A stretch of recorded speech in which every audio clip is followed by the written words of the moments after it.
백운산은 어디? 백운산은 이 앞쪽 산이에요. 저 앞쪽 산이에요? 네, 저쪽 앞쪽으로 다가오면 백운산은 네. 저 백운산 문학산 이렇게 해가지고요. 네.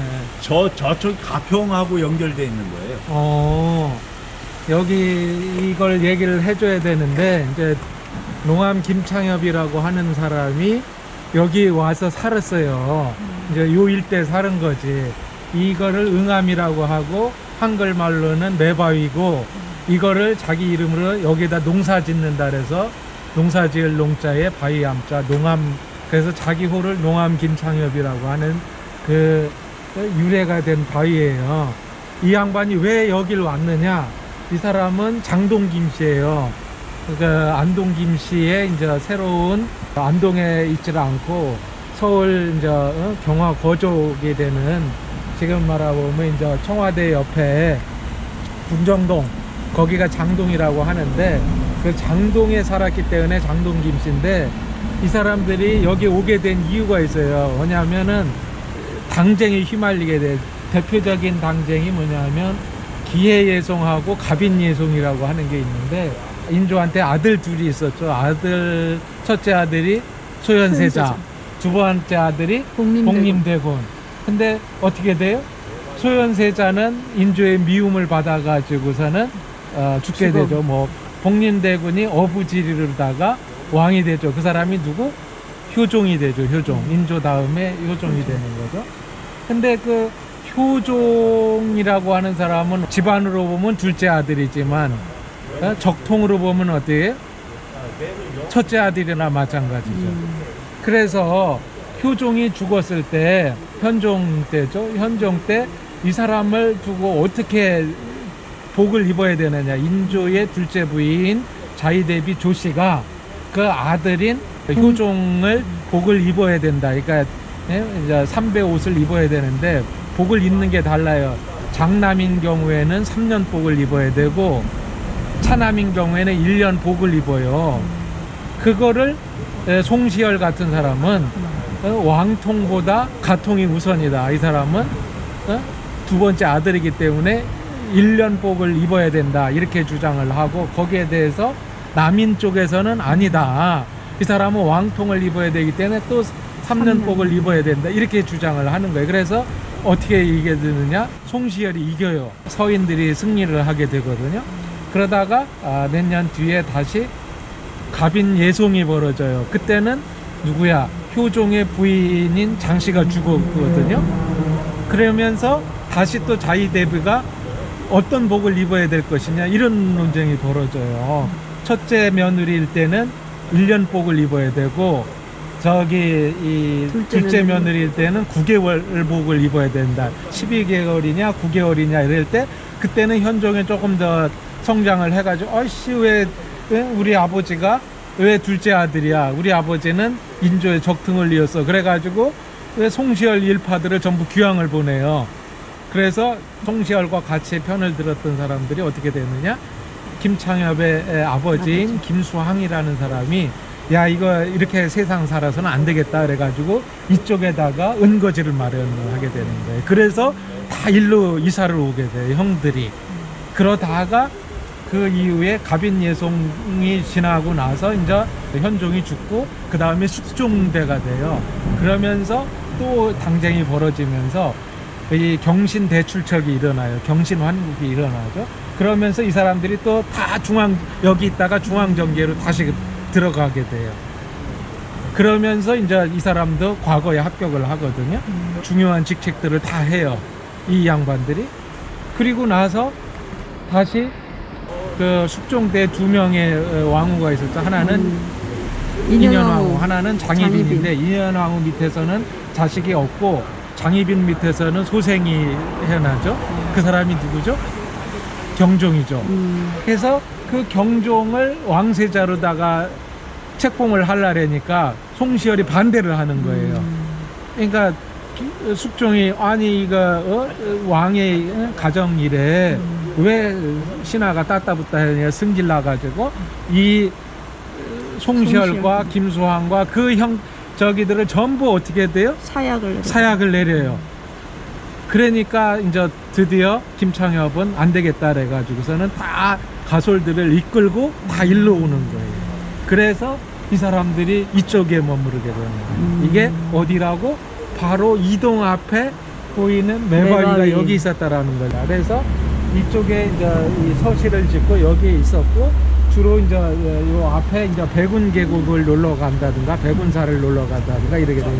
그리고 그 백운 계곡 쪽에서 이제 저쪽 화학산 쪽으로다가 넘어가게 되면 큰아버지 김수승이라고 하는 사람이 그쪽에다가 고군정사를 하게 되거든요.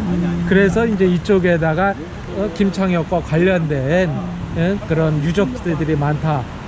군부대 이쪽 어디에 저기를 지었겠다. 집을- 농암 서실을 지었다. 농암 서실. 여기. 그래서 이쪽이 이제 농암 김창엽이라고 하는 사람이 문장가로서 유명해요. 여한 10가문에 속할 정도로다가 문장을 잘 지은 사람이기 때문에 이쪽에서 제자들을 길러냈기 때문에 이 사람들이 다 여기를 와보고 싶어 하는 것 중에 하나예요. 그리고 이제 그 김창엽의 동생인 김창업도 여기에 살았고, 주로 저기 저 백운 계곡 쪽에 살았거든요. 제일 큰 형인 김창집이도 여기서 살았어요. 그 김창집의 후손이 김조순이에요. 안동 김씨, 세도정 씨가 이런 그 대표적인 이런 그 사람도 다 여기 살다가 풀리니까 다 서울로 올라간 거고, 김창엽이는 여기서 살았다. 그래서 평생을 여기서 살면서 나가질 않아요. 그러면서 이 사람이 주로 어디를 가느냐? 그 남양주의 석실서원이라는 데를 가요. 그 석실서원이 두 군데가 있는데, 석실이 있고 삼주라고 하는 데가 있어요. 덕소에 있는 게 석실이고, 원래 이제 그 김상원 무덤이 있고 김창엽 무덤도 거기 있어요. 그래서 여기서 그 석실서원이 이제 자기네들 김상원을 모시고 있었기 때문에 거기서 이제 주로 강학을 거기서 많이 해요. 왔다 갔다 하면서 이제 제자들을 양성해내고, 영종주대 그런 뭐 르네상스라고 흔히 얘기하는 그런 문화 번성기를 이뤄내게 되는 그런 주요한 역할들을 누가 이 김창엽이 여기서 했다라고 하는 그 매바위가 여기였다라는. 이 김창엽이 이제 서울에 살았을 때 그 대표적으로 후원을 해준 사람이 누구냐면 겸재정선이에요. 바로 옆 동네에 살았거든요. 그 인왕산에 살았거든요. 그래서 이 사람들의 후원을 받아가지고 주로 성장을 해요. 김창엽이. 그러면서 이 사람들이 우리나라 중국 산수화를 더 이상 그리지 말고 우리나라의 실경 산수화를 그려야 된다. 그게 진경이라고 최완수 선생이 얘기하는 진경산수화라고 하는 게 그래서 이루어지는 거거든요. 그리고 김창엽이라고 하는 사람이 그 당시 중국 문장을 본받지 말고 명나라 문장의 의고체 문장인 그 전고를 따지는 걸 본받지 말고 전칠자 후칠자의 문장을 받지 말고 있는 그대로의 감정을 진솔하게 표현하는 그런 고문파 문학을 하자라고 이렇게 주장을 해요. 김창엽이요? 네, 김창엽이. 근데 그래서 김창엽은 노론 아니에요? 김창엽이 이제 서인 노론으로 다 이어지는 굉장히 중요한 인물이에요. 그거 이제 또 이따 가서 또 설명드릴 거거든요. 조선 후기에 그러니까 이제 예술계와 문학계를 주도하게 된다. 근데 이제 제가 공부를 해보니까 명나라의 그런 그 전칠자 문학이라고 하는 것들을 비판을 했는데, 그거는 이제 조선에 이제 있었던 문학의 권력을 잡고자 하는 그런 시도들이었다라고 하는 거예요. 근데 원래 전칠자라고 하는 게 기존의 광각체 문장에 대한 형식적인 문장에 대해서 새로운 한당대의 글을 쓰자라고 하는 새로운 문풍이었어요. 두 번째로 중요한 건 뭐냐면 그 당시에 명나라의 사회 비판을 했다라고 하는 거예요. 근데 유감스럽게도 이 김창엽이라고 하는 사람에게 우리 국어 교과서에 사회 비판의 시가 하나 나오거든요. 그 정도 가지고는 안 된다.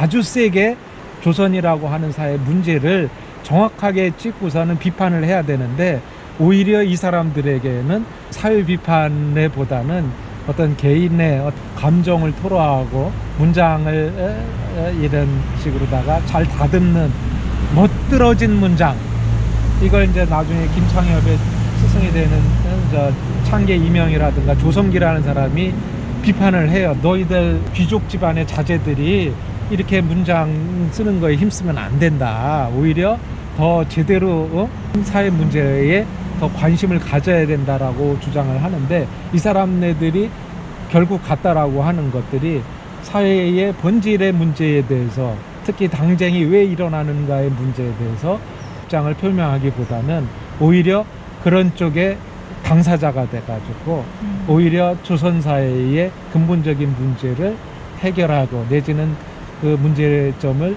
비판하는데 이 사람네들은 소홀히 했다라는 점이 이 사람네들이 한계였다. 이렇게 이해하시면 김창엽에 대한 긍정적인 점과 부정적인 점을 함께 이해하면 되겠다. 저 위에 꼭대기 있는 바위가 내가 앉았다 활공하려고 날개짓 하면서 뜨려고 날아가려고 하는 모습의 그 형상을 가지고 있대요. 근데 이제 저 산이 이렇게 지금 내려왔는데 좀 뒤쪽에 보면 뒤가 약해 보이잖아요. 안쪽에를 그 석산한다고 깎으면서 이 사고들이 자꾸 나가지고 이제 중간에 이제 멈췄는데 이제 앞으로 돌아가면 그 깎인 자리가 보일 거예요. 그죠? 이 외바위가 여기 우리 선생님 말에 의하면 여기를 깎다가 이게 사고가 나서 더 이상 깎지 않았다고 그랬는데, 사실은 여기다가 아까 얘기한 것처럼 그 농암 기념관을 세워야 되는데 그 농암이 죽은 데가 여기가 아니고 석실서원에서 돌아가시거든요. 그래서 석실서원 그 덕소의 그 농암 묘소, 김창엽의 묘소는 거기 있어요. 그래서 네, 한 10몇 년 전에 석실서원을 재건해야 된다. 그러니까 경상도에 가면 뭐 도산서원도 있고 병산서원도 있고 많은 서원들이 있는데, 서울의 대표적인 서원인 도봉산에 도봉서원이 있고 이 덕소 그 앞에 이제 석실서원이 있는데 그 두 서원은 복원되질 않았어요. 그러니까 그게 대표적인 서인 노론세원이거든요. 그러니까 도봉서원, 석실서원도 복원이 안 됐고 여기도 기념관을 세워야 되는데 더 이상 노론은 이쪽에서 이게 배제가 됐다. 이게 너무 안타깝다.